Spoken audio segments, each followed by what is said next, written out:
चुनौती का मुकाबला करने के लिए एकजुट किया है। तो मैं नैक के चेयरमैन को और निदेशक डॉक्टर शर्मा को मैं धन्यवाद देना चाहता हूँ कि ये अच्छी पहल की है। और हमारे जो विश्वविद्यालय अनुदान आयोग के अध्यक्ष डॉक्टर डीपी सिंह साहब हैं, वो भी लगातार इन गतिविधियों में लगातार सक्रिय हैं और मुझे लगता है वो अभी थोड़ी देर बाद हमारे साथ जुड़ेंगे।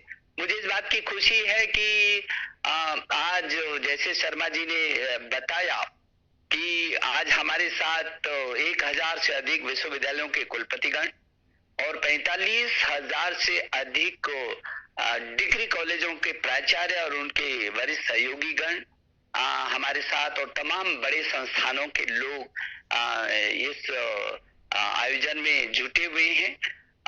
मुझे ये कहते हुए गर्व होता है कि इस बीच इस जो संकट के समय में जिस तरीके से शिक्षा विभाग ने एजुकेशन ने अपनी गतिविधियों को तेजी से आगे बढ़ाया और एक एक घंटा, एक एक दिन, एक एक सप्ताह और एक एक पल का उपयोग किया अपने बच्चों को, छात्र छात्राओं को उनका मनोबल न गिरे, वो सुरक्षित रहें, वो पढ़ने की दिशा में भी आगे बढ़े।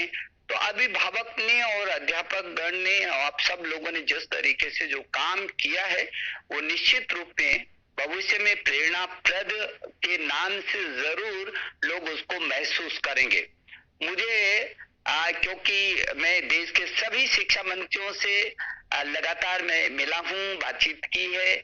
मैं देश के सभी अभिभावक गण से मिला हूँ, बातचीत की है, सीधा सीधा संवाद हुआ है। मैं देश भर के सभी छात्र छात्राओं के साथ भी मैंने संवाद किया है। बीच में अध्यापक गण के साथ भी मैंने, टीचर्स के साथ भी संवाद किया है। और शर्मा जी का ये सुझाव था कि जो हमारे डिग्री कॉलेज है, विशेष करके पूरे देश के लगभग 50,000 है, 45,000 और 50,000 के बीच उनकी संख्या है, शायद 50,000 के ही आसपास होगी। तो ये इतना बड़ा जो तंत्र है उसके साथ कैसे करके एक बार संवाद हो, तो ये पहल नैक ने की है और मुझे बहुत खुशी है। मुझे खुशी है कि आज पूरा देश का शिक्षा जगत इस समय हम लोग आपस में मिल रहे हैं, बातचीत कर रहे हैं और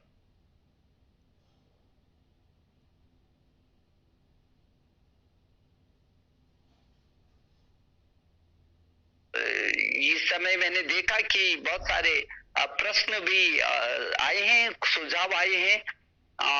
यदि वक्त होता तो एक एक प्रश्न को पढ़ा भी जाता और सुना भी जाता, लेकिन मैं संक्षिप्त में क्या क्या लगभग लोगों की मंशा है, क्योंकि लाखों लोग आज केवल 1000 विश्वविद्यालयों के और उनके सहयोगी और 45,000 50,000 डिग्री कॉलेज और उनके सहयोगी नहीं जुड़े हैं, और भी शिक्षा जगत से जो लोग हैं वो भी आज आपके साथ जुड़े हुए हैं। मुझे लगता है लाखों नहीं करोड़ों में लोग जुड़ेंगे, क्योंकि ये तो पूरा शिक्षा जगत, पूरी दुनिया का इतना बड़ा हमारा परिवार है हिंदुस्तान का, जिसमें 1000 से तो अधिक विश्वविद्यालय हैं। इस परिवार में 45,000 50,000 डिग्री कॉलेज हैं। इस परिवार में यदि स्कूली शिक्षा में मैं देखूं तो 15-16 लाख स्कूल हैं, 1 करोड़ से अधिक अध्यापक गण हैं और कुल आबादी जितनी अमेरिका की नहीं है उससे भी ज्यादा हिंदुस्तान में छात्र छात्राएं हैं। ये है बड़ा वैभव, ये हमारी संपदा। ये किसी भी परिवार का जो छात्र है, बच्चा है, किसी भी परिवार का, किसी भी समाज का, किसी भी राष्ट्र का वही भविष्य है, वही निधि है हमारी। उस भविष्य को संरक्षित करना, उस भविष्य को आगे बढ़ाना, उस भविष्य को किस तरीके से हम संवार करके पूरी दुनिया के सामने रख सकते हैं, ये छोटी जिम्मेदारी नहीं, बहुत बड़ी जिम्मेदारी है। और मुझे इस बात को कहते हुए गौरव महसूस होता है, कैसे विकट समय में भी, वैसे मैं पीछे 1 साल से लगातार चाहे हमारे कुलपति गण हैं, चाहे निदेशक गण हैं और चाहे प्रिंसिपल गण हैं, विभिन्न क्षेत्रों के अधिकारी गण हैं, चेयरमैन लोग हैं, सबके साथ सीधा सीधा मेरा संवाद भी होता है, मीटिंग भी होती है। मैं देश के कोने कोने में विभिन्न माध्यमों से, चाहे वो दीक्षांत समारोह के रूप में आयोजित कार्यक्रम रहे होंगे या अन्य अन्य तमाम कार्यक्रमों में, लगभग देश का हर कोना मैंने इस एक वर्ष में देखा है, संस्थानों को देखा है।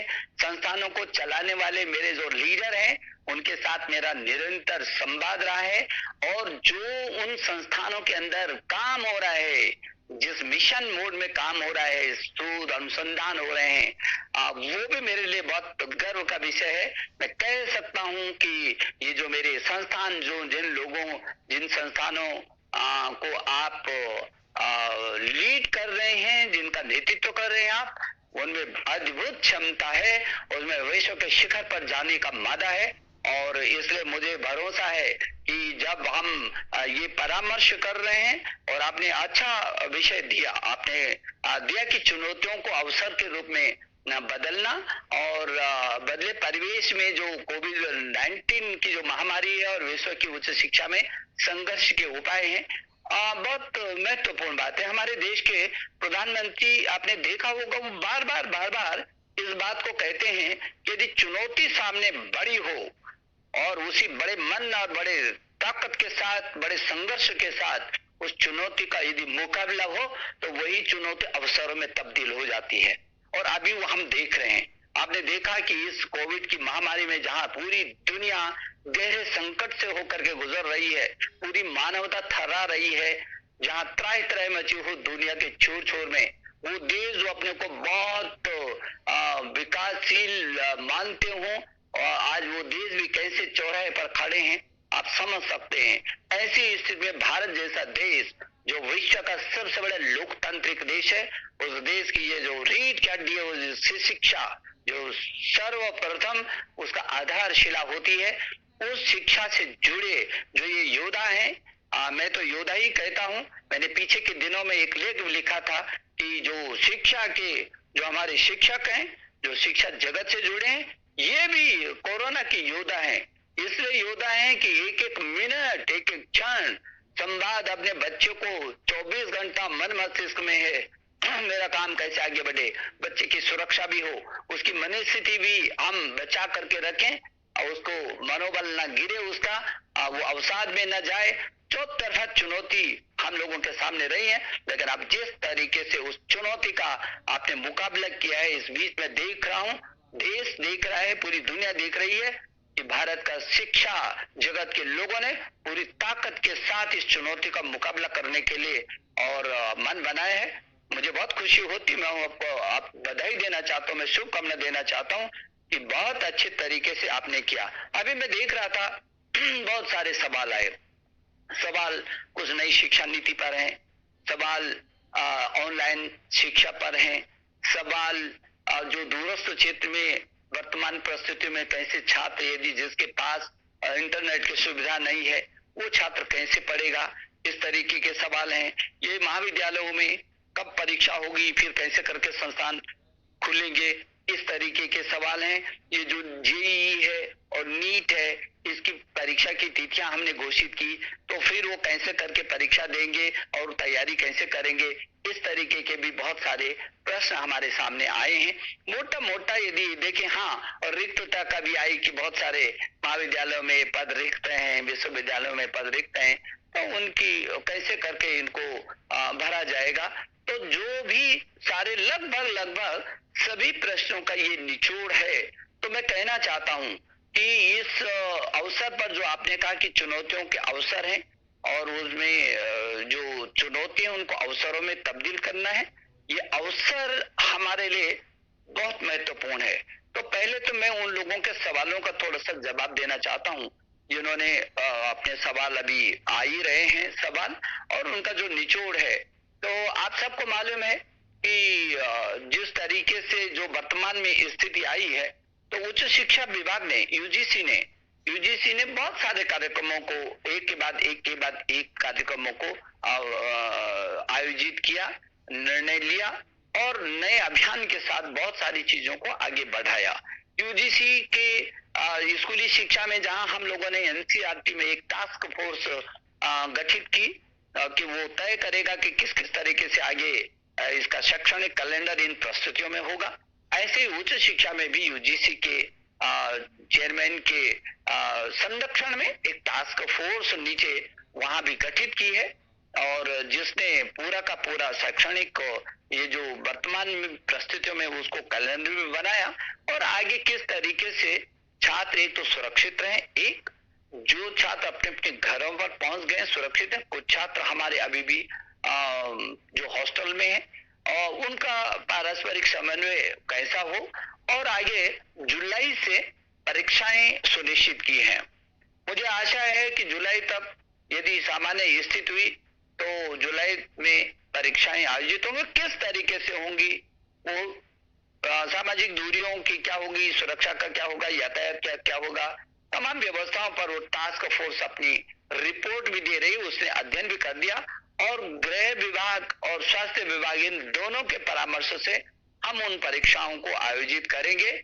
हमारे लिए छात्र की सुरक्षा पहला है, लेकिन जिन क्षेत्रों में उस समय तक भी सामान्य स्थिति नहीं होगी, उन क्षेत्रों में हम लोगों ने तय किया है कि जो फर्स्ट सेमेस्टर का छात्र होगा, पहले वर्ष का होगा, वो उसका जो आंतरिक मूल्यांकन है उसी के आधार पर उसको पदोन्नति भी दी जाएगी, जबकि दूसरे तीसरे जो वर्ष के होंगे, सेमेस्टर के होंगे, वो पहले वाले सेमेस्टर का उसका जो अंक होगा उसका 50%, और जो वर्तमान में उसका आंतरिक मूल्यांकन होगा उन दोनों का तो उसके 50%, उसके 50%, इन दोनों के मूल्यांकन से उसको आगे किया जाएगा।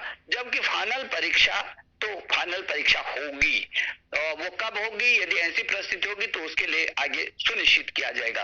तो वैकल्पिक दृष्टि से सारे लोगों का निर्धारित किया है, शैक्षणिक कैलेंडर बाकायदा जारी भी कर रहे हैं, और एक के बाद ये भी कह दिया कि सभी महाविद्यालयों में, विश्वविद्यालयों में, और जैसे हमने यूजीसी के अंतर्गत एक कोर टीम बना करके एक ऑनलाइन लोगों के जो छात्रों के सहयोग के लिए एक कैसे करके एक कमेटी गठित की है, एक प्रकोष्ठ गठित किया है, ऐसे ही विश्वविद्यालयों के अंदर और विश्वविद्यालयों से नीचे फिर महाविद्यालय के अंदर भी छात्र को कोई परेशानी न हो, वो एक ऐसा प्रकोष्ठ गठित करने की बात की गई है। लेकिन छात्र हमारे जो मेन धुरी में है, वो छात्र का हित है, वो हमारी संपत्ति है। छात्र छात्रा कैसे करके सुरक्षित हो करके और आगे बढ़े, ये हम लोगों ने किया। और यूजीसी ने ये भी तय किया है कि जो भी यदि किसी को वहां पर कोई दिक्कत हो रही है तो सीधे यूजीसी के उस प्रकोष्ठ में भी वो अपनी बात कह सकता है, और जरूरत पड़ेगी तो मंत्रालय तक भी अपनी बात को रख सकता है। तो हर स्तर पर और लगातार निर्णय ले रहे हैं, और निर्णय लेकर के उसके पक्ष में क्या बेहतर हो सकता है, ये हम लोग कोशिश कर रहे हैं। जहां तक आपने अभी कहा कि ये प्रश्न पूछे गए कि जो नीट है और जेईई जो मेन है और एडवांस परीक्षा है, उसकी तिथियां तो हम लोगों ने घोषित की। हाँ, आपका कहना बिल्कुल सही है कि उसके सामने ये कठिनाई है कि वो कैसे तैयारी करे, तो बाहर जा नहीं सकता। तो मुझे इस बात को कहते हुए खुशी हो रही है कि नेशनल टेस्ट अभ्यास ऐप एनटीए ने बनाया है, अद्भुत बनाया है। किसी छात्र को बाहर जाने की जरूरत नहीं है, वो उसके आधार पर अपने टेलीफोन पर जो है डाउनलोड करे, और करे नहीं कर दिया। अभी 3 दिन पहले जिसको हम लोगों ने 3 दिन पहले उसको शुभारंभ किया, अभी तक 4,70,000 छात्रों ने उसको डाउनलोड कर दिया, जबकि 4,60,000 स्वयं का टेस्ट भी दे चुके हैं। तो ये अद्भुत छात्र के हित में हम लोगों ने किया कि कैसे करके इस बात को हम लोग सुनिश्चित कर सकते हैं, और जो बार बार जो है जिस तरीके से हमारे सामने परिस्थितियां आई हैं, उसको हम लगातार बोल रहे हैं। और जैसे कि आपको हमने पहले भी आग्रह किया कि जो आरोग्य सेतु जो ऐप है, उसको सभी को कहा, चाहे हमारे अध्यापक गण है, चाहे हमारे छात्र गण हैं, वो उनकी सुरक्षा की दृष्टि से जो स्वास्थ्य विभाग ने हमको एक सेतु दिया है हमारे जीवन को का प्रबंधन ऐसे क्षणों में अपनी सुरक्षा के लिए। तो वो जो आरोग्य सेतु ऐप है उसको भी हमारे छात्र छात्राएं और हमारे तमाम शिक्षाविद जो है उसको भी ले रहे हैं, ये भी मुझे खुशी है। जो दूसरा सवाल आपने किया वो भी बहुत जायज है कि अचानक अचानक जो है पूरा देश ऑनलाइन पर आया, ये बात सही है। और इसीलिए मैं कह रहा हूं कि जो आपने आज जो सेमिनार रखा है, ये जो आयोजन रखा है, वेबिनार रखा है, निश्चित रूप में ये आज की परिस्थितियों में बहुत महत्वपूर्ण है कि ऐसी परिस्थिति में हम क्या इन चुनौती को अवसर के रूप में क्या कर सकते हैं। तो आपने उस चुनौती को अवसर के रूप में लिया है। ऑनलाइन कोई सोचता नहीं था, न देश ने सोचा, न दुनिया ने सोचा, न हमने सोचा, न छात्र ने सोचा और न अभिभावक ने सोचा। और किसी ने नहीं सोचा था कि ऐसी भी परिस्थितियां आ जाएंगी कि बच्चा घर पर रहेगा और उसके बाद उसकी पढ़ाई लिखाई का क्या होगा। लोग चिंतित थे, लेकिन ये अवसर हमने अपने हाथ से जाने नहीं दिया है और हमने पूरे देश को, चाहे स्कूली शिक्षा है चाहे उच्च शिक्षा है, इसको हम ऑनलाइन पर लाए हैं। हम स्वयं प्रभा के माध्यम से और एनडीएल के माध्यम से किया है और बहुत तेजी से बढ़ा है। हमारे प्रधानमंत्री जी ने अभी कुछ दिन पहले, आपको मालूम है कि जो हमको आर्थिक पैकेज दिया शिक्षा को, वो 3-4 बिंदुओं पर तत्काल कार्रवाई आगे कैसी बढ़ सकती है शिक्षा, वो तो दिया ही, लेकिन पीएम जो प्रधानमंत्री जो ई विद्या का जो ऑनलाइन कैसे करके बढ़ सकता है, ई विद्या बहुत बड़ा, एक राष्ट्र एक पोर्टल हो जाएगा, एक विषय में एक चैनल हो जाएगा। तो जिस तरीके से एक विषय का एक चैनल हो जाएगा, एक ही प्लेटफॉर्म पर पूरा देश आ जाएगा, और वो हमने किया। आपको इस बात को जान करके खुशी होगी कि हमारे दीक्षा पोर्टल पर करोड़ों जो है लोग छात्रों ने उसका उपयोग कर रहे हैं। हमने ई पाठशाला पर बहुत करोड़ों छात्र जो है उसका उपयोग कर रहे हैं। हमारे स्वयं है उच्च शिक्षा में दुनिया का सबसे बड़ा प्लेटफॉर्म हमारा हो गया ये स्वयं दुनिया का। और मुझे ऐसा लगता है कि आपकी जो दूसरी चिंता थी, वो दूसरी चिंता भी नाजायज चिंता थी कि जो छात्र बहुत दूरस्थ क्षेत्रों में है, उसके पास स्मार्ट टेलीफोन नहीं होगा, उसके पास नेट की सुविधा नहीं होगी, तो वो कैसे करेगा। इसीलिए हमने स्वयं प्रभा के जो 32 चैनल है, इन 32 चैनलों को और सशक्त किया है। ये जो स्वयं प्रभा के 32 चैनल है, ये डीटीएच पर आएंगे, ये टाटा स्काई पर आएंगे, ये रिलायंस पर आएंगे, ये डिश टीवी पर आएंगे, ये दूरदर्शन पर आएंगे और 24 घंटे आएंगे।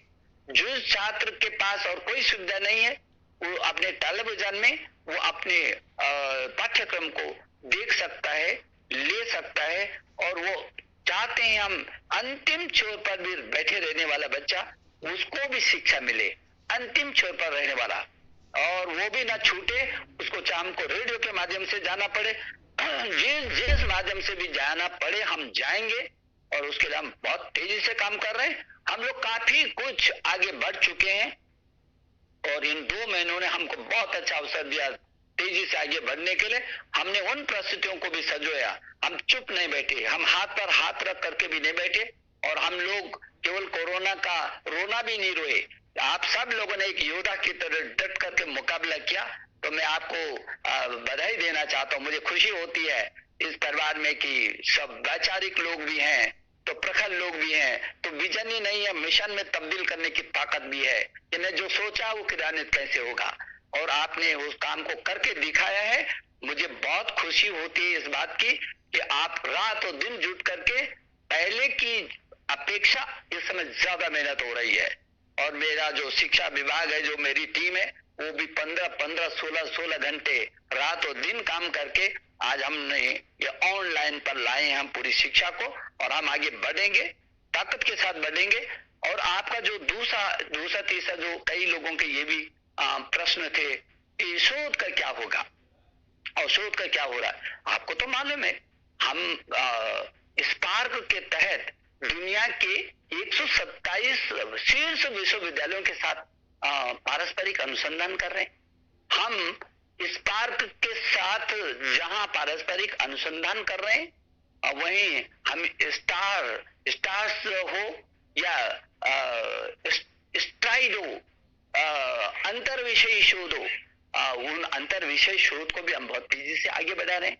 हम इम्प्रिंट हो या इम्प्रेस हो, हम उस क्षेत्र में भी आगे बढ़ रहे हैं।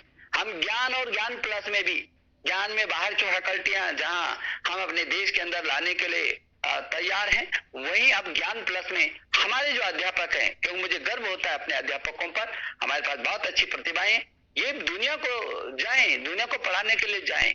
हमारे प्रधानमंत्री जी ने कहा कि दुनिया का छात्र इधर आना चाहिए और जो मेरा छात्र जो अध्यापक है वो दुनिया को पढ़ाने के लिए जाना चाहिए। उस लाइन पर है हम, और इसलिए आपने देखा है कि स्टडी इन इंडिया के तहत अभी तक 40,000 से भी अधिक नामांकन हो गए, और अब तो होड़ लग गई है, लोगों की होड़ लग गई है। मुझे भरोसा है इस देश से जो 7.5 लाख बच्चे जो बाहर विदेशों में जाते हैं, अब उनके लिए उनका इन संस्थानों में, जो जिन संस्थानों को आप सब लोग चला रहे हैं, इन संस्थानों में निश्चित रूप में वो अपना भविष्य तलाशेगा।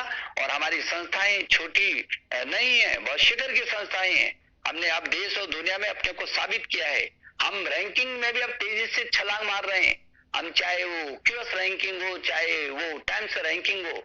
और इसलिए जो शोध और अनुसंधान के क्षेत्र में जो लोग काम कर रहे हैं, उनको मैं कहना चाहता हूं कि ई शोध सिंधु है या एनडीएल है, नेशनल डिजिटल लाइब्रेरी, 4.5 करोड़ से भी अधिक उस पर सामग्री उपलब्ध है। तो इसलिए शोध छात्रों को भी चिंता करने की जरूरत नहीं है, उनके लिए बहुत बड़ा प्लेटफॉर्म है। तो जो शोध की आप चिंता कर रहे थे, अभी आपको तो मालूम है कि शोध के लिए एक अलग सा एक जो अभियान चलने वाला है, जो प्रधानमंत्री जी के प्रधान वैज्ञानिक सलाहकार की अध्यक्षता में होगा, वो शोध का एक अभियान अलग चलेगा। और वो अभियान मुझे लगता है कि शोध छात्रों के लिए बहुत महत्वपूर्ण होगा। और पीएम आर्यभ जो पीएम के द्वारा जो प्रधानमंत्री जी का जो शोध छात्रों के लिए अलग अभियान है, वो भी हमारे लिए बहुत अच्छा है। तो छात्रों को चिंता करने की बिल्कुल भी जरूरत नहीं है, शोध की दिशा में उनको आगे बढ़ना है। और मुझे ये भी कहते हुए खुशी है, कुछ लोगों ने बोला कि कोरोना के समय में जो गतिविधियां क्या रही हैं, आपको तो सब मालूम है, आप ही से गुजर रही हैं गतिविधियां। हमारे आईआईटी हो, हमारे एनआईटी हो, हमारे विश्वविद्यालय हो, हमारे महाविद्यालय हो, कितना अनुसंधान हो, आईसर हो, आईएम हो, इतना अनुसंधान हुआ है। हमारे प्रधानमंत्री जी ने कहा कि मैं युवाओं से आह्वान करना चाहता हूँ, वो क्या कर सकते हैं। तो हमारा छात्र, हमारा अध्यापक आपके नेतृत्व में वो घर पर नहीं बैठा, बल्कि प्रयोगशालाओं में जाकर के नया अनुसंधान किया है, जिस पर हमको गर्व होता है। आज चाहे वो मास्क का हो और चाहे वो वेंटिलेटर का हो, एक से एक, चाहे वो किट का, जांच की किट का हो, कम मूल्य में अधिक प्रभावकारी और रिजल्ट देने वाली तमाम प्रकार के जो है उपकरणों को तैयार करने का प्रयास कर रहे हैं, और उसका रिजल्ट भी आएगा। तो मुझे लगता है कि इस बीच जिस तरीके से हमारे संस्थानों ने अनुसंधान किया है, अद्भुत है। और इसीलिए आपने देखा होगा, हमने युक्ति पोर्टल बनाया। युक्ति पोर्टल ये बनाया कि जो लोग जहां काम कर रहे हैं, वो लोग सब अपनी इस युक्ति पोर्टल पर अपनी बातों को डालें, ताकि पूरे देश को पता चले कि मेरे संस्थान क्या काम कर रहे हैं। और आज हम गर्व के साथ सीना चौड़ा कर सकते हैं, माथा ऊंचा कर सकते हैं कि हाँ, हमारे पास प्रतिभाओं की कमी नहीं है। बहुत अच्छे तरीके से हमारे छात्र बेहतर अनुसंधान कर रहे हैं और अपने को साबित कर रहे हैं। तो इसलिए ये जो कोरोना के समय में तमाम एक के बाद बहुत सारे अभियान लिए हैं। आपको तो मालूम ही है कि क्या क्या अभियान इस दौरान हम लोगों ने लिए हैं। अभी एक प्रश्न ये भी आया था कि जीआर बढ़ाने का, ये बात सही है, ये चिंता बिल्कुल आपकी सही है कि हमारा जीआर कैसे बढ़ेगा और कैसे करके, क्योंकि जो अभी 27% पर हम हैं और इसको 50% तक कैसे करके आगे बढ़ेगा, ये हमारी चिंता है। हमारी दोनों प्रकार की चिंता है, एक अंतिम छोर पर कोई छात्र शिक्षा से वंचित न रहे, और दूसरा छोर हमारा दुनिया की शिखर पर जाने का है। ये दोनों छोर हैं हमारे, ये वहां की यात्रा उस शिखर तक लेकर के जाने का है, और वो रास्ता हम बहुत तेजी से बना रहे हैं, पुख्ता कर रहे हैं। जहां भी गड्ढे हैं उन गड्ढों को पाटने की कोशिश कर रहे हैं, हर क्षेत्र, हर स्तर और हर प्रकार से कैसे करके ये शिक्षा समृद्ध हो सकती है। इसीलिए ऑनलाइन और दूरस्थ शिक्षा को भी इस समय हम लोगों ने प्रमुखता दी है। आपको मालूम होगा कि अभी जो हमको पैकेज मिला था और जो हमारी बजट भाषण में हमारी वित्त मंत्री जी ने कहा था कि हम ऑनलाइन शिक्षा को प्राथमिकता देंगे। ये भी कहा था अपने बजट भाषण में कि हम दूरस्थ क्षेत्र के छात्रों को भी उससे जोड़ेंगे, और अभी जो पैकेज मिला उसमें 100 विश्वविद्यालय में हम ऑनलाइन पाठ्यक्रम चलाएंगे। अब कई लोगों की बहुत शंका है, अभी कई सारे सवाल उससे भी जुड़े हैं, क्या स्तर बना रहेगा, क्या होगा, क्योंकि जब कोई चीज नई शुरू होती है तो उसके सामने चुनौती होती है, लेकिन जब शुरू होगी तो ही तो उसकी परिणति तक पहुंचेगा। शुरू करेंगे, हम अच्छा करेंगे, इसकी गुणवत्ता पर ताकत के साथ करेंगे, और मैं तो सभी संस्थाओं को कहना चाहता हूं कि नैक पर वो अपना जरूर करके अपना प्रत्यायन कराएं, वो रजिस्टर्ड हो, हमारी बढ़ेगी, हमारी गुणवत्ता बढ़ेगी, हमारी शिक्षा की गुणवत्ता, हम अपना मूल्यांकन करने का हमको अवसर मिलेगा। ये जब आदमी को अपना मूल्यांकन, किसी भी संस्था को, किसी भी व्यक्ति को जब अपना मूल्यांकन करता है तो पता चलता है, तो जो उसमें कमियां होती हैं उनको दूर करता है, और जो उसकी जो ताकत होती है उसको तेजी से बढ़ाता है। तो कमियों को दूर करना और ताकत को बढ़ाना, ये दोनों ही छोर उसको नई शिखर तक ले जाने के लिए प्रेरित करते हैं।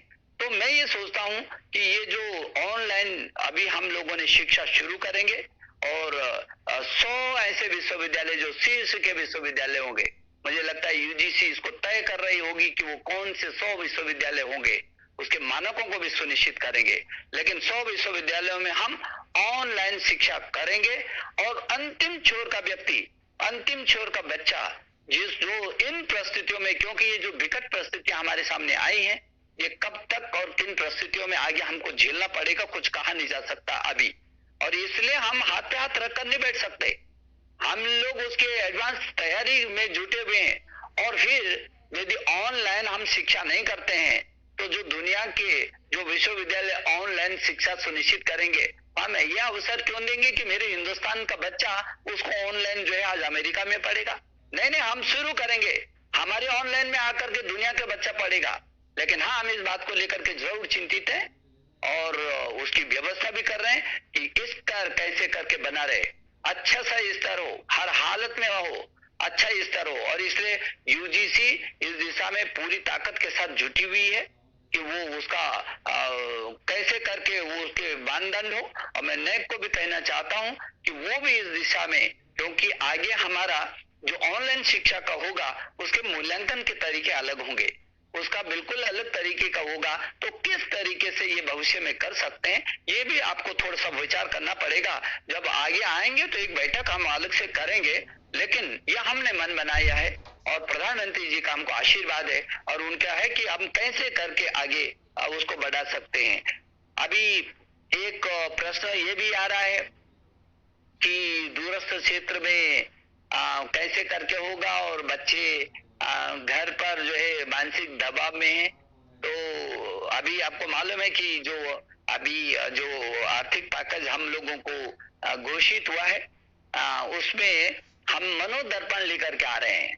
मनोदर्पण ऐसा, मेरे बच्चे का मनोबल बढ़ा रहना चाहिए, अच्छा रहना चाहिए, उसको किसी भी स्थिति में उसका मनोबल गिरना नहीं चाहिए। तो चाहे मनोवैज्ञानिक हो, चाहे डॉक्टर हो, चाहे अध्यापक हो, चाहे काउंसलर हो, और कैसी गतिविधियां उसकी हो, ताकि वो स्वस्थ भी रहे, उसका तन और मन ये दोनों ठीक रहे। इसके लिए भी हम अभी इसी बीच हम लोगों ने इसकी भी तैयारी की है, और इसको बहुत जल्दी हम लोग उद्घाटन करेंगे। हर यूनिवर्सिटी में इसके लिए भी एक हेल्पलाइन हम बना रहे हैं, ताकि यदि कोई दिक्कत होगी, एक लाइन होगी, यदि किसी भी बच्चे को, छात्र को कुछ पूछना हो तो हर विश्वविद्यालय में बनाएंगे और यहाँ यूजीसी में भी तैयार करेंगे उसको। तो छात्र मानसिक रूप से भी स्वस्थ रहे, क्योंकि जब मानसिक रूप से स्वस्थ रहेगा तभी वो कुछ कर सकता है। तो जो आपकी चिंता है कि छात्र कैसे करके इस दिशा में वो अपने को उभारे, ये आपकी चिंता बिल्कुल जायज भी है और सही भी है, लेकिन हम लोग लगातार इस दिशा में कोशिश कर रहे हैं। जहां तक रही आपने कहा है कि रिक्त पद की बात, सही है कि राज्यों में भी बहुत सारे पद रिक्त थे और हमारे भी संस्थानों में, केंद्र में भी बहुत सारे पद रिक्त थे। हमारे प्रधानमंत्री जी ने कहा कि सबसे पहले रिक्तता भरनी चाहिए और उस रिक्तता को भरने के लिए हम पूरी ताकत से जुटे हैं। पीछे के समय क्योंकि कुछ हाई कोर्ट के कुछ ऐसे निर्णय हो गए थे जिसके कारण व्यवधान था संस्थानों में, तो उसका भी निस्तारण हो गया। पीछे लोकसभा में वो बिल पेश हुआ था और जिसमें हमने बिल्कुल संशोधन करके उसकी जो दिक्कतें थी वो भी दूर कर दी। अब तो सभी विश्वविद्यालयों को, सभी महाविद्यालयों को उस युद्ध स्तर पर अपने भर्ती को करना है और हजारों भर्तियां की हैं। अभी तक इतने कम समय में शायद कभी इतनी नियुक्तियां हुई होंगी। और अभी भी मैं देख रहा हूं कि जो मेरे पास सूचनाएं हैं, राज्यों से सूचनाएं हैं, अपने संस्थानों से सूचनाएं हैं, वो बहुत अच्छी सूचनाएं हैं कि हजारों पदों पर विज्ञप्ति जारी हुई है और 12,000 से भी अधिक पद केंद्र के हैं जो विज्ञप्ति जारी हुई है और हजारों नियुक्तियां हुई हैं। और राज्यों से भी मुझे लगता है कि लगभग 30,000 के करीब जो है जो विज्ञापन उन्होंने जारी किया है, जो उनके राज्यों में जो पद रिक्त हैं।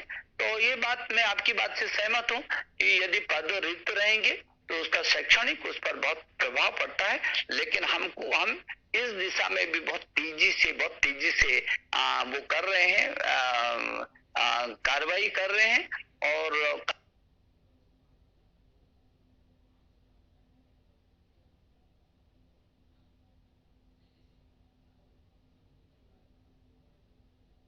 काफी दबाव देकर के कर रहे हैं।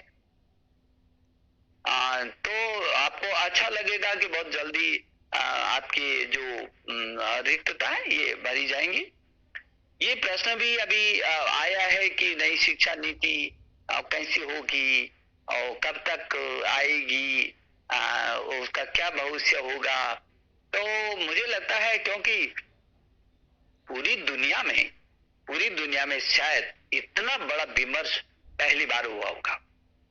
और आप तो सभी शिक्षाविद हैं, आप सभी शोध और अनुसंधान करते हैं, इतना बड़ा व्यापक कि करोड़ों लोगों तक उनको से परामर्श हो, हर स्तर के लोगों से परामर्श हो, अभिभावक से परामर्श हो, छात्रों से परामर्श हो, राजनीतिक क्षेत्रों से परामर्श हो, जनप्रतिनिधियों से परामर्श हो, ग्राम सभाओं तक से, 1.25 लाख ग्राम सभाओं तक से, चुनिंदी ग्राम सभाओं तक से परामर्श हो, वैज्ञानिकों से परामर्श हो, विभिन्न संस्थाओं से परामर्श हो और एक बार नहीं कई बार हो। तो मुझे लगता है कि इतना व्यापक परामर्श और उसके बाद भी ऑनलाइन डाला हम लोगों ने सब लोगों के सुझाव मांगे, पब्लिक डोमेन में डाला था हम लोगों ने उस नीति को, उसमें भी लाखों सुझाव आए, उसका भी निस्तारण करने की हम लोगों ने कोशिश की। अब हमारी जो नई शिक्षा नीति का मसौदा बिल्कुल तैयार है और यदि किसी को रुचि हो तो सूत्र में मैं ये कह सकता हूं कि लगभग अभी जो मसौदा तैयार हुआ है, अभी तो उसको पास होना है, तब वो नीति के रूप में आएगा। वो जो लगभग जो मसौदा है वो ज्ञान, विज्ञान, अनुसंधान से युक्त होगी, वो प्रौद्योगिकी से युक्त होगी, वो भारत केंद्रित होगी। वो जहां भारत के पीछे क्या वैभव है, उसको वैभव को लेकर के नए अनुसंधान, शोध और नवाचार के साथ, नए प्रौद्योगिकी के साथ वो दुनिया के शिखर तक जाने के लिए सक्षम होगी। और जो ये नई शिक्षा नीति मेरे देश के प्रधानमंत्री जी ने बार बार कहा है, नरेंद्र मोदी जी ने कहा मुझे नए भारत के निर्माण की उन्होंने उनकी संकल्पना है कि नए भारत के निर्माण की जरूरत है। कैसे नए भारत के निर्माण की जरूरत? जो स्वस्थ भारत हो, जो स्वच्छ भारत हो। स्वस्थ भारत, यदि स्वस्थ ही नहीं है किसी आदमी का, किसी समाज का, किसी परिवार का, किसी राष्ट्र का स्वास्थ्य ही ठीक नहीं तो बेकार हो गया। और स्वच्छ, यदि मन केवल ये सफाई घर की और सड़कों की और इसकी सफाई का विषय नहीं है। हमारे प्रधानमंत्री जी का बहुत गहरा चिंतन और मंथन है। सफाई तो यदि किसी मन के किसी कोने पर कोई कलुष है वो भी साफ होना चाहिए। स्वच्छ मन होना चाहिए। ऐसा स्वच्छ भारत चाहिए जिसमें बहुत अकलुषितता हो, जिसमें पारदर्शिता हो। ऐसा स्वच्छ भारत चाहिए। सशक्त भारत चाहिए, ताकतवर चाहिए। हर क्षेत्र में ताकत चाहिए, चाहे वो अर्थ के क्षेत्र में, विज्ञान के क्षेत्र में हो, जो ग्रामीण विकास के क्षेत्र में हो, विभिन्न क्षेत्रों में उसका सशक्त होना चाहिए। और श्रेष्ठ भारत श्रेष्ठ होना चाहिए, सशक्त भी हो लेकिन उसमें श्रेष्ठता भी हो, क्योंकि ये देश और कभी विश्व गुरु कहलाता था। एतद् देश प्रसूतस्य सकाशादग्र जन्मना स्वम स्वम चरित्रम शिक्षण पृथ्व्याम सर्व मानवा। सारी दुनिया के लोग हमारे तक्षशिला और नालंदा जैसे विश्वविद्यालय में पढ़ने के लिए आते थे। क्या कोई दुनिया का आदमी, क्योंकि मैं तो बार बार इस बात को कहता हूँ, आज तक कोई मेरे पास आया नहीं, बताया नहीं किसी ने कि तक्षशिला और नालंदा से पहले, विक्रमशिला से पहले भी क्या कि दुनिया में कोई विश्वविद्यालय था जहां दुनिया के लोग पढ़ने के लिए जाते थे? और यदि किसी के पास ये उत्तर नहीं है का मतलब तक्षशिला और नालंदा जैसे विश्वविद्यालय पूरी दुनिया में शीर्ष पर थे जहां पूरी दुनिया पढ़ने के लिए आती है। हमारा वो वैभव था, हम उस पूरे वैभव को, हाँ जरूर सैकड़ों वर्षों के गुलामी की थपेड़ों ने हमारी जड़ों को कमजोर किया है, और मैं उसका उल्लेख नहीं करना चाहता हूं क्योंकि आप सिर्फ शिक्षाविद है। किस तरीके से भारत की गहरी जड़ों को काटने की कोशिश की है, लेकिन आज हम स्वाधीन है और हमारे नेतृत्व भी प्रभावशाली है, जो चाहता है कि भारत को उसकी जड़ों पर खड़े होकर के विश्व के कल्याण की बातें हो। वो भारत चाहिए जो सर्वे भवन्तु सुखिनः सर्वे सन्तु निरामय की बात करता हूँ। वो भारत चाहिए जो विश्व गुरु भारत हो। वो भारत चाहिए जिस भारत जो पूरे वसुधा को अपना परिवार मानता हो, वसुधैव कुटुंबकम की बात करता हो। अभी भी तो आपने देखा इस महामारी में भी हमारे प्रधानमंत्री जी ने दवाइयों को पूरी दुनिया में भेजा है, क्योंकि हमारा संस्कार है, हमारा वसुधैव कुटुंबकम का संस्कार है हमारा। हमने मानवता के कल्याण में कहीं हम पीछे नहीं रहे, इसलिए जो हमारा संस्कार है हम फिर उस संस्कार पर भी खड़े होकर के ज्ञान और विज्ञान के साथ दौड़ेंगे, अनुसंधान के साथ दौड़ेंगे, नवाचार के साथ दौड़ेंगे, और हम एक नए प्रौद्योगिकी के साथ शिखर पर लेकर के अपनी उस शिक्षा को लेकर के जाएंगे। और इसलिए प्रधानमंत्री जी ने कहा नए भारत का निर्माण चाहिए, और उसका जो रास्ता है, जो उनकी परिकल्पना है कि $5 ट्रिलियन की अर्थव्यवस्था चाहिए।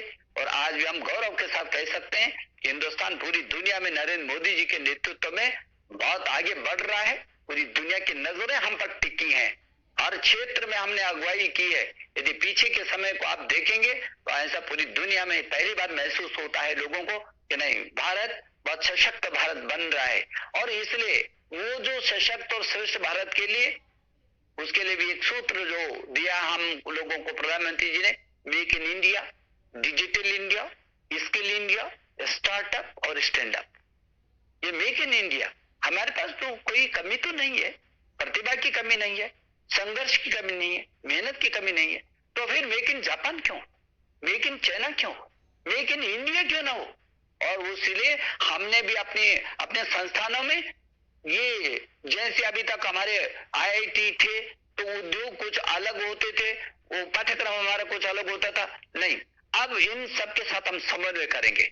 जैसे हमने अभी चर्चा की कि अंतर विषयी शोध करेंगे, दो विभाग आपस में मिलकर के तीसरी चीज को निकालेंगे।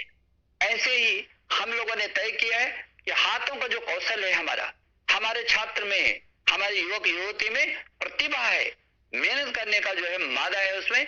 और इसलिए हम अपने जो ये तकनीकी संस्थान है इनके साथ हम अपने छात्र को जोड़ेंगे, वही अनुसंधान करेगा, उसी पर अनुसंधान करके उस संस्था को ऊपर उठाएगा और नए आयाम स्थापित करेगा। तो निश्चित रूप में हाथों को रोजगार मिलेगा, मेक इन इंडिया होगा। यही हम शुरू करेंगे। जैसे अभी मैंने कुछ देर पहले बोला कि ऐसे अनुसंधान के जो पहले इस देश में बनता ही नहीं था, वो चीज हमारे हमारे संस्थानों में रहने वाले छात्र छात्राओं और हमारे प्राध्यापकों ने ऐसे शोध किए हैं। यहाँ हम एक से बढ़कर के एक शोधों को कर रहे हैं। तो इसलिए मुझे लगता है चाहे मेक इन इंडिया हो, डिजिटल इंडिया, आज हम बैठे हैं पूरा देश हम आपस में, आप देखिए ना कि ऐसी परिस्थिति में भी हम लोग संवाद कर रहे हैं। और जब हम संवाद कर रहे हैं पूरा, तो मिनटों सेकंडों के हिसाब से पूरे देश में हम अपना विचार अपनी बात अपना रख रहे हैं। और अब तो ऑनलाइन जो शिक्षा हुई है वो और एक कदम आगे जाकर के हमको नए आयामों की ओर आगे बढ़ाने की कोशिश करेगा। तो डिजिटल इंडिया हो तो स्किल इंडिया, स्टार्टअप और स्टैंड अप, ये 4-5 सूत्र $5 ट्रिलियन अर्थव्यवस्था की दिशा में ये सशक्त कदम होगा हमारे प्रधानमंत्री जी का जो हमको रास्ता दिया है। और उसका रास्ता नई शिक्षा नीति, ये जो नए भारत के निर्माण में ये जो नई शिक्षा नीति होगी वो उसका आधारशिला होगी, उस नए भारत की आधारशिला होगी। और इसीलिए हम लोग बहुत तेजी से इस क्षेत्र में काम कर रहे हैं। और जो आपके मन में उत्सुकता थी कि वो नया भारत तो किस ढंग का होगा, जो नई शिक्षा नीति वो किस रंग की होगी, तो मैंने सूत्र में ये आपको बांटने की कोशिश की है। और सब आपसे ही होकर के गुजरता है। आप तो हमारे योद्धा हैं। आप वो योद्धा हैं जो मार्गदर्शक हैं। आप पीढ़ी को खड़ा करते हैं। आपके माध्यम से ऑनलाइन भी जाएंगे तो आपके माध्यम से जाना है, क्योंकि आप गुरु हैं। और हमारे यहाँ तो ये परंपरा रही है कि हमने कहा गुरु ब्रह्मा गुरु विष्णु गुरुदेवो महेश्वर गुरु साक्षात परम ब्रह्म तस्मै श्री गुरुवे नमः। ये तो गुरु शब्द हमारे यहाँ शिखर का था, आज भी है। आज भी हम उसको उन्हीं गुरु जन के माध्यम से ऑनलाइन को भी पूरी तरीके से आगे करेंगे, उन्हीं के मार्गदर्शन में आज शिक्षा को और मजबूत करेंगे। और इसलिए जो आज आप सब लोग जुड़े हैं, क्योंकि आप किसी न किसी संस्था को आप प्रिंसिपल हैं, आप डिग्री कॉलेज के प्रिंसिपल हैं, प्राचार्य हैं, आप विश्वविद्यालय के कुलपति हैं, आप संस्थानों के निदेशक हैं। आप पर पूरी नजर टिकी हुई है मेरे हिंदुस्तान की। ये जो आज ये 33-34 करोड़ छात्र छात्राओं को यदि माता पिता को भी जोड़ दिया जाए तो आप प्रतिदिन 100 करोड़ लोगों को स्पर्श करते हैं, कम से कम 100 करोड़ लोगों को, आप समझ सकते हैं। और इसलिए ये जो आधार है हमारा, इसको हमको और मजबूत करना है, ताकत के साथ मजबूत करना है। मुझे भरोसा है कि जो आगे आने वाली परिस्थितियां हैं इनका हम मुकाबला करेंगे। और जो अवसर हमको मिल रहे हैं इन अवसरों को हम और ताकत के साथ आगे बढ़ाएंगे। तो मुझे भरोसा है कि आप बहुत अच्छी तरीके से करेंगे। और शर्मा जी को मैं धन्यवाद देना चाहता हूँ। और इनके तो आज मेरे को बताया गया कि आज इस दायित्व के 2 वर्ष भी पूरे हो रहे हैं इनके। तो आपको मेरी शुभकामना कि आपने ये अच्छा किया। हमारे सिंह साहब भी अब आ गए हैं, मुझे ऐसा लगता है। सिंह साहब, तो आपकी अनुपस्थिति खल रही थी अभी तक हमको। मैं आ गया सर। तो मुझे आपको भी धन्यवाद देना है। मैं अभी जब देख रहा था और एक प्रश्न भी आया था जिसमें ये कहा गया कि ये उच्च शिक्षा में यूजीसी ने क्या क्या किया, तो जो मेरे जानकारी में आया, जैसे आपने दीक्षारंभ किया, मैं धन्यवाद देना चाहता हूँ आपको। और अभी सभी प्रिंसिपल्स को भी कहना चाहता हूँ कि दीक्षाराम जो छात्र प्रेरण कार्यक्रम के लिए जो मार्गदर्शिका आपने तैयार की, बहुत खूबसूरत की, बहुत अच्छी तरीके से की। LOC अब भी आपने बनाया है, तैयार किया है, जो पूर्व स्नातक शिक्षा के लिए अध्ययन और परिणाम पर आधारित रूपरेखा का है। आपने ICT आधारित शिक्षा के उपकरणों को भी किया है। जीवन कौशल से संबंधित पाठ्यक्रम मैंने देखा वो बनाया है। इसी बीच ये जो इस बीच 1 वर्ष के कार्यकाल में आपने जिस तरीके से कुछ नई चीजों को किया है, समाज एवं उद्योग के संबंध में किया है, केयर, शैक्षणिक और शोध आचार सहनीति, उसको तो मैंने स्वयं ही उसका लोकार्पण किया था। स्ट्राइड का जो है जो अंतर विषय, इसको भी मैंने लोकार्पण किया था। ये भी आपकी अर्थव्यवस्था को और सशक्त करने की दृष्टि से मेरे छात्रों के लिए बहुत अच्छा है।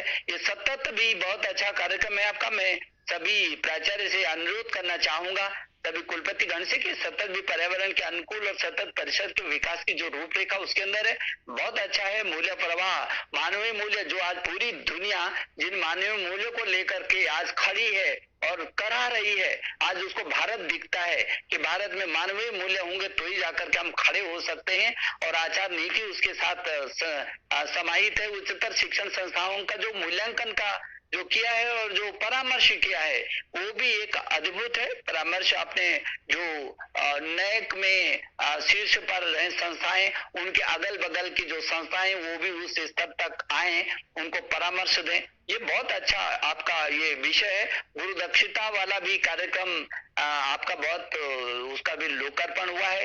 लीप प्रोग्राम है, लीप वाला जो जितने भी हमारे ये लीडर हैं, उन लीडर के साथ कैसे करके नेतृत्व क्षमता का विकास हो सकता है, क्योंकि रोज कुछ ना कुछ समस्याएं रहती हैं। जो भी हमारे कुलपति गण हैं, डायरेक्टर हैं, क्योंकि वो एक दिशा में शिक्षाविद हैं, अकेडमिक हैं, तो जो आने वाली छोटी छोटी समस्याएं रहती हैं उनसे कई बार अनभिज्ञ रहते हैं, तो परेशानी में आते हैं। तो वो छोटी छोटी समस्याओं को भी वो कैसे समाधान कर सकते हैं, इसलिए हम लोगों ने लीप प्रोग्राम भी ये सुनिश्चित किया है।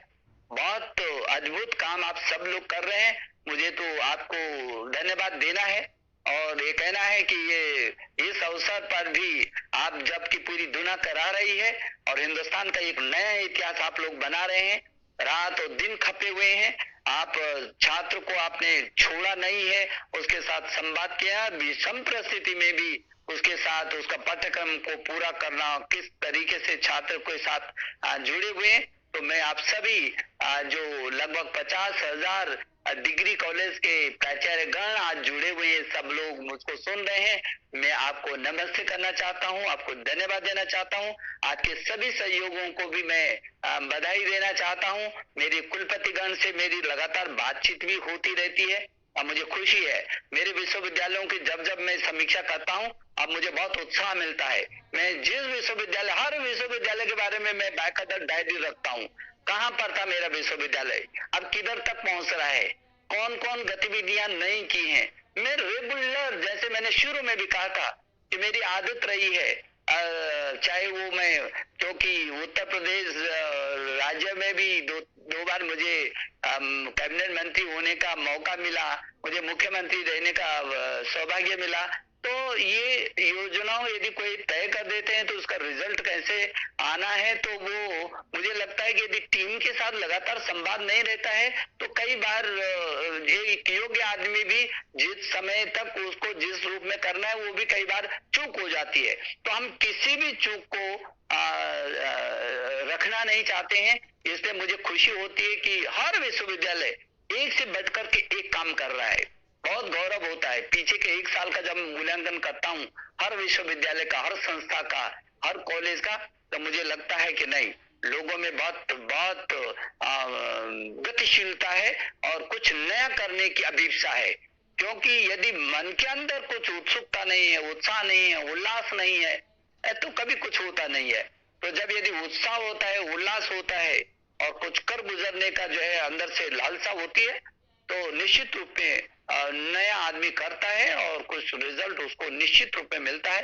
तो मैं एक बार फिर सभी से आग्रह करूंगा कि जो नए का प्रत्ययन का है, इसमें जरूर रजिस्ट्रेशन आप करिए, ताकि आपको आपका मूल्यांकन करने का भी अवसर मिलेगा।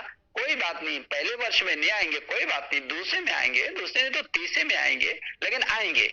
हमारा ताकत के साथ मन बन जाएगा, नहीं मुझको अपने रैंकिंग में आना है, तो वो जो छोटी छोटी कमियां हैं वो दूर होती चली जाती हैं, हमारा स्तर भी बढ़ता है। मिशन मोड में जब आते हैं तो काम करने का आनंद भी आता है। मैं देख रहा हूं कि जब भी मेरा ये अनुभव कहता है कि जो व्यक्ति सबसे ज्यादा मेहनत करता है वो हमेशा खुश रहता है। खुश वही रहता है जो मेहनत करता है, रात दिन जुटा रहता जो रिजल्ट निकालता है। और कुछ लोग जो मेहनत नहीं करना चाहते हैं उनके बारे में मुझे कुछ नहीं कहना है, बस इतना ही कहना है कि वो मेहनत करेंगे तो उनको बहुत आनंद आएगा। वो मेहनत करेंगे तो उनको उनके जीवन का बहुत आनंद है, सुख है इसमें। और लेकिन मुझे कहीं दूर दूर तक अब शिकायत नहीं मिलती, क्योंकि मिशन मोड में सब हैं और हर व्यक्ति ये चाहता है कि एक से बढ़कर के मैं क्या क्या कर सकता हूँ। तो ये मेरे लिए, मेरे देश के लिए और मेरी शिक्षा के लिए और मेरे लिए व्यक्तिगत बहुत सौभाग्य का विषय है। और एक बार पुनः जो पूरे देश के कोने कोने से आप आज जुड़े हैं, मेरी शुभकामना, आप अपने को सुरक्षित रखें, अपने परिवार को सुरक्षित रखें, मेरी शुभकामना। और जो हिंदुस्तान का ये सबसे बड़ा परिवार है, जिसके आप लीडर हैं, जो पूरा भविष्य अब आपके हाथों में है, इसको भी सुरक्षित आप रखेंगे। तो मैं एक बार फिर इस अवसर पर आपको बहुत शुभकामना देता हूं। बहुत बहुत धन्यवाद।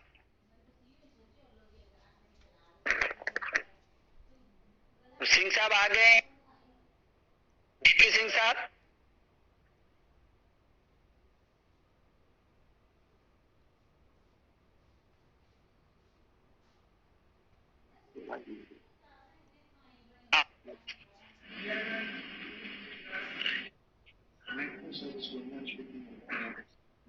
DP Singh sir, your line is unmuted. You're good to speak in the meeting now.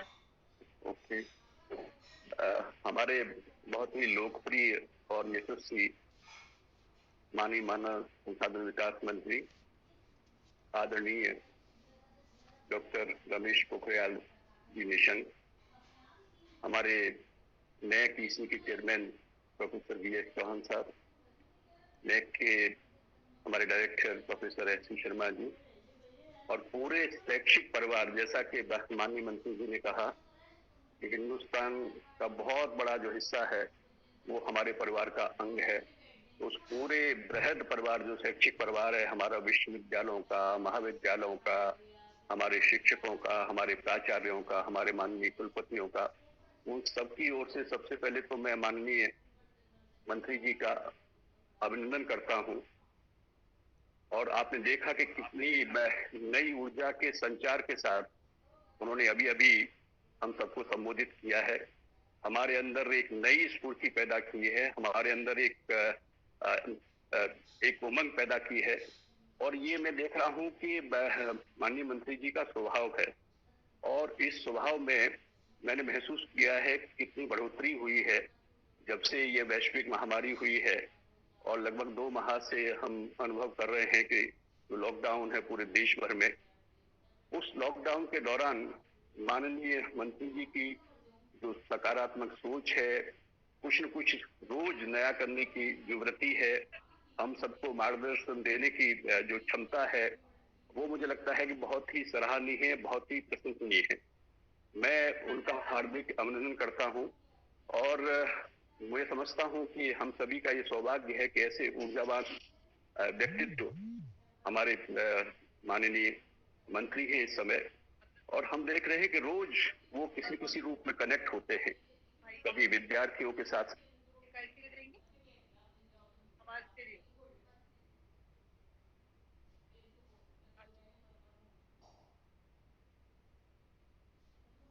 कौन लेके जाएगा?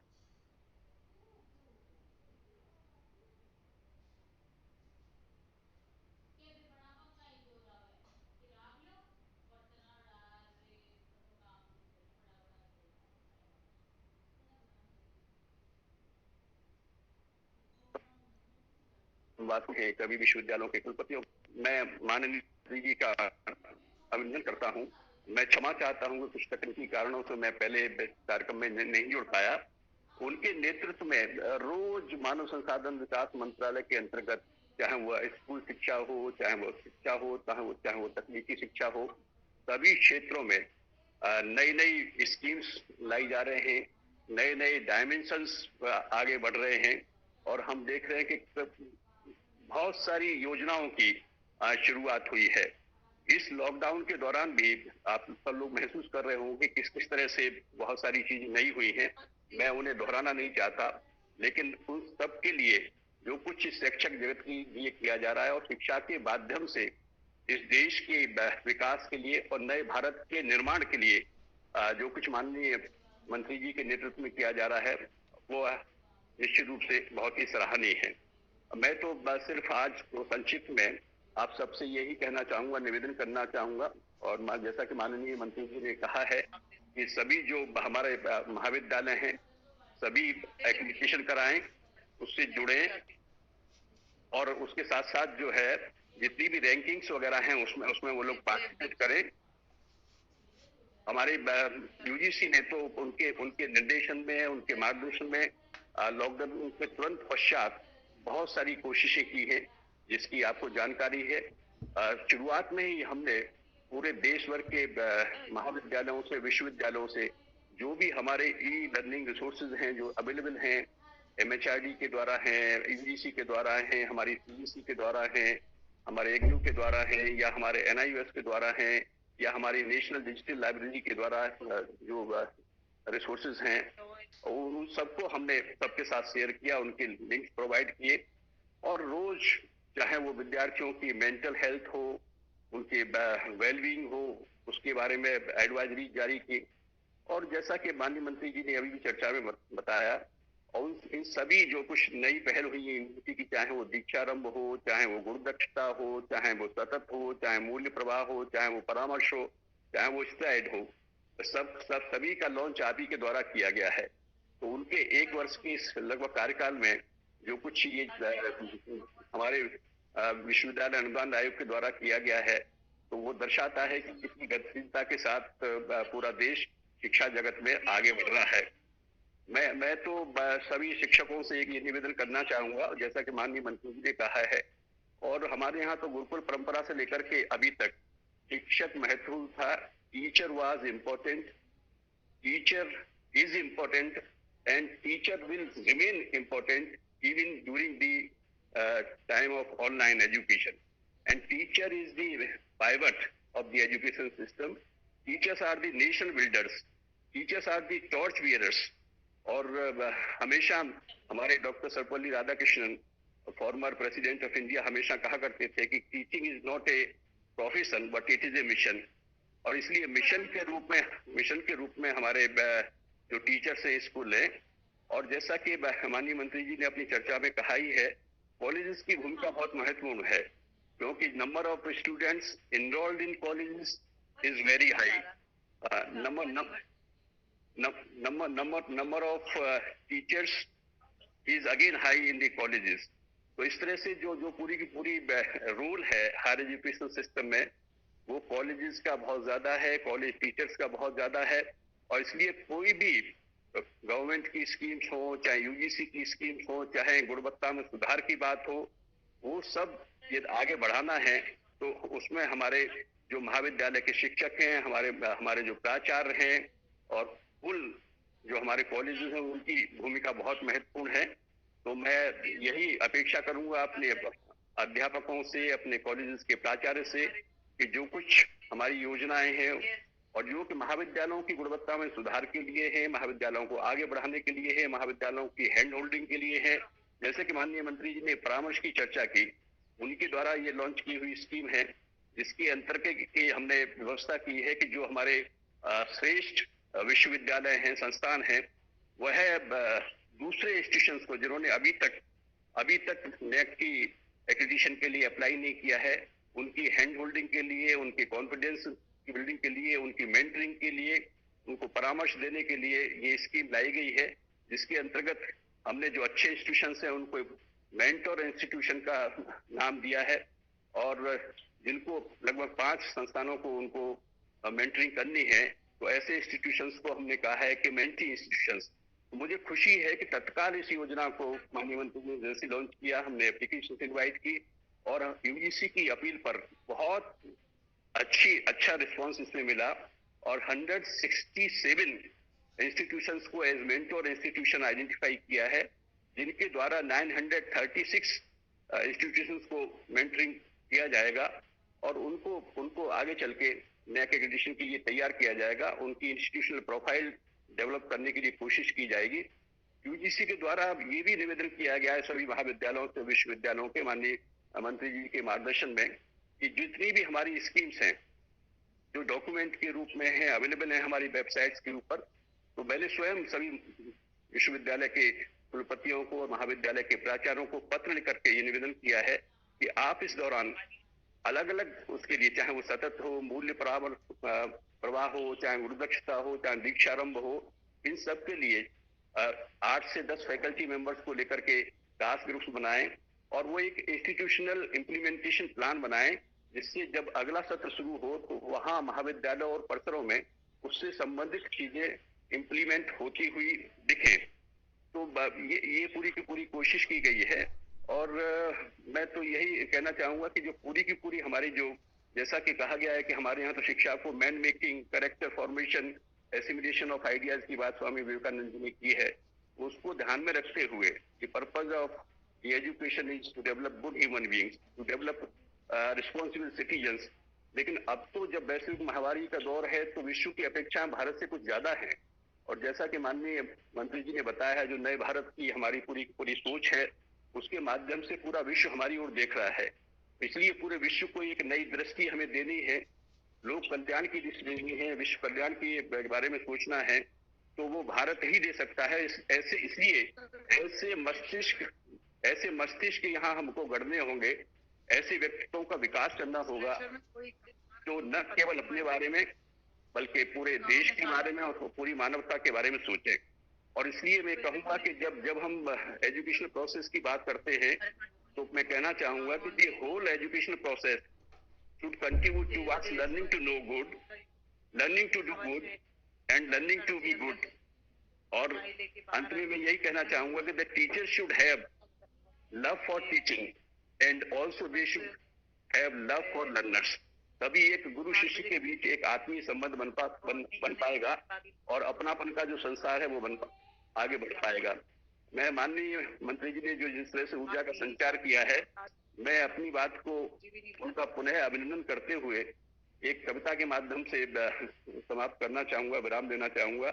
और वो श्री रामनरेश त्रिपाठी जी की कविता है पथिक नाम से, जिसमें उन्होंने कहा है कि वह पथ क्या पथि कुशलता क्या, वह पथ क्या पथि कुशलता क्या, जिस पथ में बिखरे शूल न हो, नाविक की धैर्य कुशलता क्या, जब घटनाएं प्रतिकूल न हो। तो इस विषम परिस्थिति में भी हम अपना धैर्य बनाए रखें, संयमित रहें और अपने विद्यार्थियों को तनाव मुक्त रखते हुए आगे बढ़ने की कोशिश करें। और जो कुछ अपेक्षाएं हमारे देश की, समाज की, राष्ट्र की हमसे हैं, उसको पूरा करने की कोशिश करें। माननीय मंत्री जी के कुशल नेतृत्व में हम यह सब कर पाएंगे, इसके लिए मैं पूरी तरह से आश्वस्त हूँ। आप सबको बहुत बहुत धन्यवाद। आप सबका बहुत बहुत हमारी ओर से स्वागत। May I request Professor Ramay Kumar Raj to propose the vote of thanks now, please.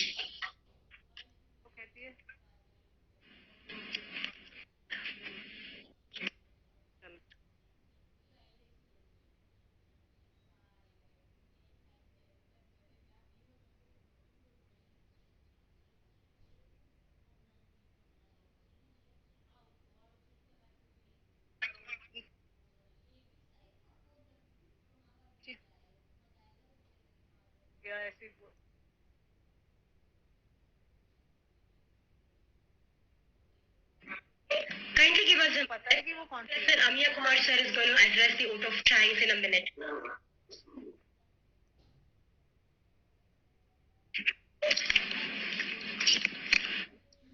आज के इस चुनौतियों के अवसर के रूप में बदलने की अभियान पर माननीय मानव संसाधन विकास मंत्री श्री रमेश पोखरियाल निशंक जी का मैं राष्ट्रीय मूल्यांकन एवं प्रत्यायन परिषद की ओर से हार्दिक आभार व्यक्त करता हूं कि उन्होंने अपना कीमती समय निकालकर नाग के इस इंटरैक्शन के माध्यम से देश भर के 45,000 हायर एजुकेशन इंस्टीट्यूशन के vice chancellors, registrars, professors, directors और सभी शिक्षकों का कोविड-19 महामारी और भारत की उच्च शिक्षा में संघर्ष के उपाय पर संबोधित किया। For everybody's information, there are more than 70,000 people are participating in this interaction program. Sir, आपके इस बहुमूल्य विचारधारा से हमें कोविड-19 महामारी के साथ चलते हुए उच्च शिक्षा को आगे बढ़ाने के लिए जरूर प्रोत्साहन मिलेगा। धन्यवाद सर। यूजीसी के अध्यक्ष आदरणीय प्रोफेसर डीपी सिंह जी, नाग के अध्यक्ष आदरणीय प्रोफेसर वीरेंद्र सिंह चौहान जी, नाग के निर्देशक आदरणीय प्रोफेसर एससी शर्मा जी को विशेष रूप से धन्यवाद करता हूं, जो समय समय पर हमारा मार्गदर्शन करते हैं। धन्यवाद सर। देश भर के सभी सम्मानीय vice chancellors, registrars, professors, directors, IQAC coordinators, सभी गुरुजनों को मेरा प्रिय साथियों, मेरा सबको यहाँ उपस्थित के लिए नाग की ओर से धन्यवाद करता हूँ। इसके साथ सभी मीडिया वाले, यूट्यूब, फेसबुक और ट्विटर से जुड़े सारे विद्वान जन का मैं हार्दिक धन्यवाद करता हूँ। Thank you all, thank you, जय हिंद।